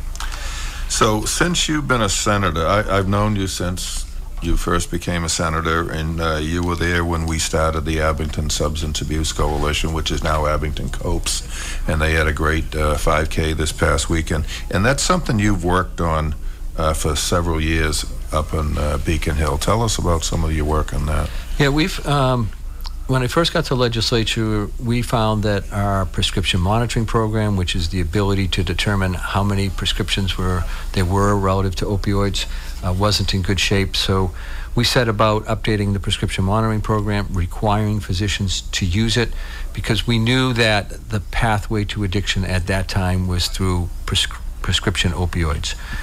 Prescribing practices have changed rather dramatically. They're down 40-50% on the number of prescriptions and pills that are prescribed, but we're still seeing a pretty significant level of addiction. And part of that is we were making progress before the pandemic. Fentanyl was introduced, and then the pandemic hit, and the combination of fentanyl and the pandemic have been devastating. We've now seen opioid overdose deaths rise again. Before the pandemic, we were bending the curve. We were making progress as a result of multiple pieces of legislation, awareness within the prescribing community, and work by organizations such as Abington COPES, which, and the Substance Abuse Coalition that you started here in the town that you played such an important role in. All of that was bending the curve. And then the pandemic hit, fentanyl was introduced right at about the same time, and it has had a devastating impact all across Massachusetts and all across the country. Yeah, we, Roger and I, have a friend of ours that actually passed 2 weeks ago, a fentanyl overdose. 45 years old. 45 years old. So it's not just young kids. It's devastating for a lot of families. Yeah. And if I can just add one thing that we're seeing now is everybody's focused on fentanyl and the danger of fentanyl, but the use of stimulants is making a comeback, particularly cocaine. And yes. Cocaine is oftentimes mixed with fentanyl, so somebody who thinks that they're just doing cocaine is actually doing cocaine and mixed with fentanyl. And because they don't have an opioid tolerance, with just a very little amount of fentanyl mixed in with cocaine can be deadly for them, and there's just tragic stories out there where that has occurred. Yeah, it doesn't seem like it's getting better. Like you said, it was a little bit, but now it's going the other way. Another thing that's been in the news is checks to taxpayers. What's going on with that? Yeah, so there was a law that was passed back in the late 1980s that basically said that if the increases in wages are outpaced by the increase in revenue, that the difference would go back. So if revenues were so much higher than wage growth, then money would go back to taxpayers. It's happened once, and it was fairly minimal. I can't remember what it was. It resulted in tens of dollars going back to individual taxpayers. Because the state's revenues have been so high, the law was triggered again, and this time the amount going back to taxpayers is estimated to be in the aggregate of about $2.9 billion. And that will go back to taxpayers proportional to the amount that they paid to the state. The law says that the money would go back in the form of a tax credit in the next tax year.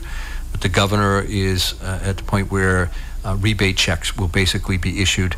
Exactly when, we're not sure, but most likely sometime in November. So that'll be great for some families for Christmas. It will be. Yeah. And in some cases, it'll be substantial. So why are we seeing such a surplus? Is it sports betting, cannabis? Those help, but we've got a very low unemployment rate here in Massachusetts. And so income taxes are high. And also, there's a lot of money in the economy, and that's good and bad. It contributes to inflation, but it also results in sales. And our economy is built, it's consumer driven, and people are still spending money. And so our sales tax numbers are high as well. So when you look at income tax and our sales tax numbers, and then other revenues that have come in because of other taxes that we have, the state has had a very healthy revenue picture for the last couple of years. There is some concern, and we'll start to see that concern expressed when we come up with a consensus revenue figure within the next couple of months for what's next. And there is a concern that we may see our revenues start to level off, and yet cost will still increase. One thing that we have been able to do over the last couple of years is considerably increase our rainy day fund, our stabilization account. By the end of the fiscal year, it's estimated that we may have $8 billion in our stabilization account. And prior to the pandemic, it was somewhere between, right around $2 billion. And so it's a substantial increase in our stabilization account. We were able to put that money away. We were also able to pay some money in advance towards our pension obligation, which ultimately helps taxpayers as well. Some of the towns, like Abington, had voted to allow cannabis in their towns. And we signed host agreements with up to 3% we could charge, and then we get 3% back from the state. So the new legislature legislation is changing that. Is that going to be retroactive? I've heard that it could be retroactive, and that could be a huge blow to some of these towns. Yes, I'd have to go back and review the final language. My recollection was that that issue was raised, that those who had entered into agreements and had budgeted for those revenues, it would be unfair to take those away. Going forward, certainly those agreements will be monitored. In fact, those agreements will go to the state to make sure that they're somewhat standardized and that there's one community is not benefiting more than another, and that the terms are not overly burdensome. There were some concerns raised as a result of what happened in some of the municipalities in the process of reaching these agreements. Thankfully, not in this area, but down in the Fall River area, there was a pretty big issue of how those agreements were being reached, and the mayor down there ultimately went to jail because of it. Right. So Abington only has one store open now, and already I see it all the time, right when I come down Route 18 there. Yeah. And luckily for Abington, they did about $10 million last year. We got a check for about $300,000 from them and about $300,000 from the state.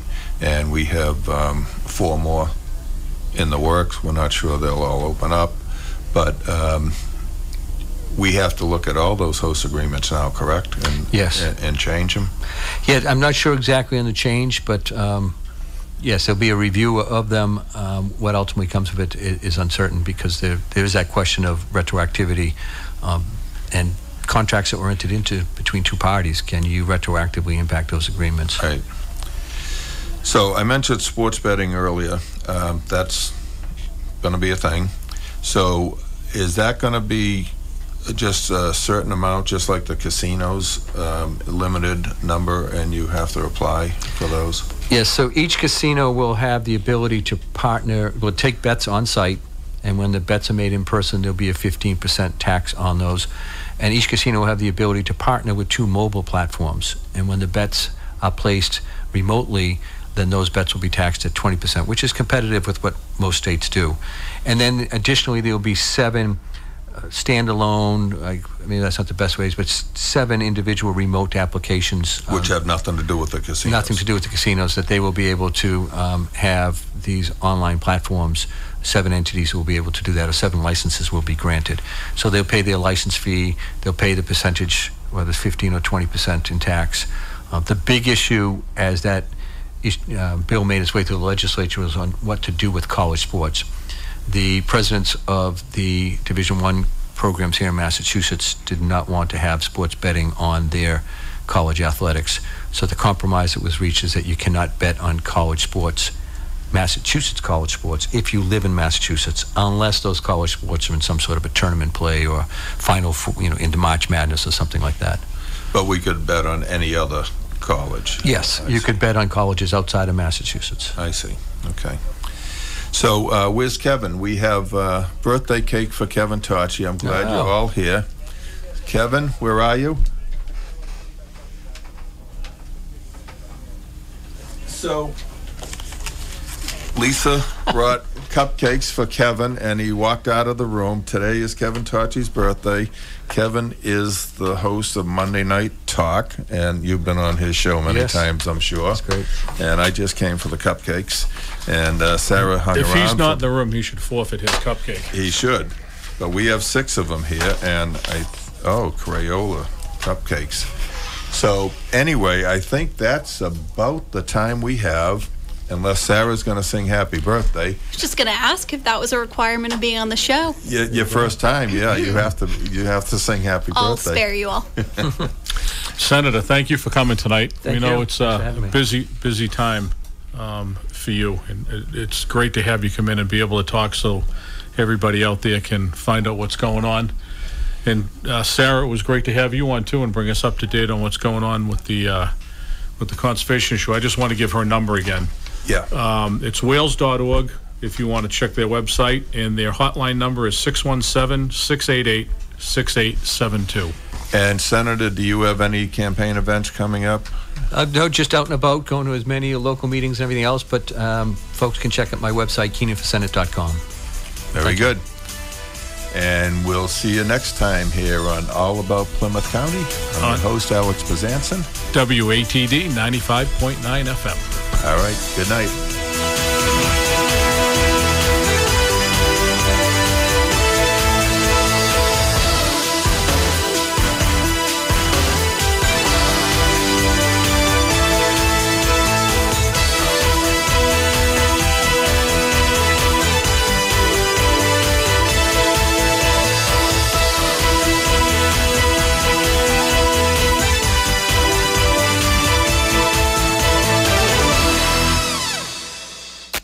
WATD FM Marshfield, WBMS Brockton.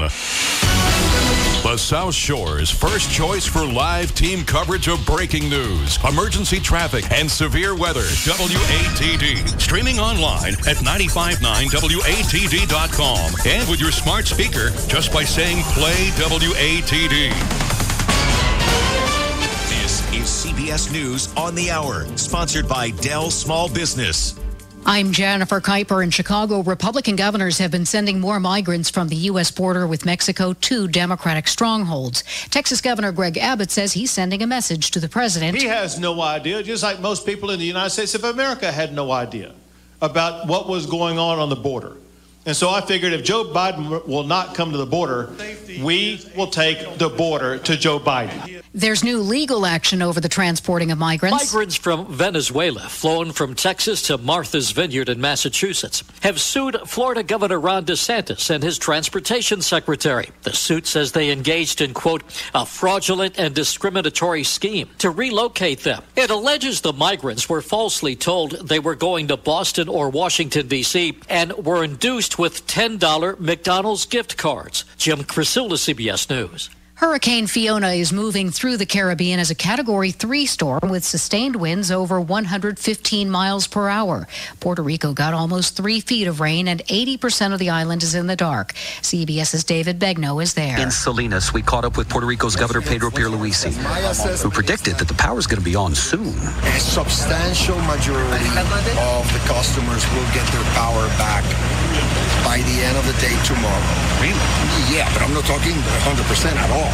Near where the governor surveyed damage, one farmer in Salinas called this the worst catastrophe in 20 years. Plantains, bananas, all underwater, ruined. The Food and Drug Administration acknowledges missteps in its response to the U.S. infant formula shortage. CBS's Linda Kenyon has the latest. A new report finds the agency was slowed by delays in processing a whistleblower complaint on test samples from the nation's largest baby formula factory. The report cited inadequate staffing and training among its food inspectors and poor visibility into formula supply chains and manufacturing. A company whistleblower had tried to warn the FDA of problems at the plant in September of 2021. But government inspectors didn't investigate the complaints until February, after 4 infants became sick and 2 died. The FDA is still investigating any links between those illnesses and the formula. Linda Kenyon, CBS News. Instead of using federal pandemic funds to provide meals to low-income children, feds say 47 people in Minnesota stole $250 million and used it to buy luxury cars, property, and jewelry. U.S.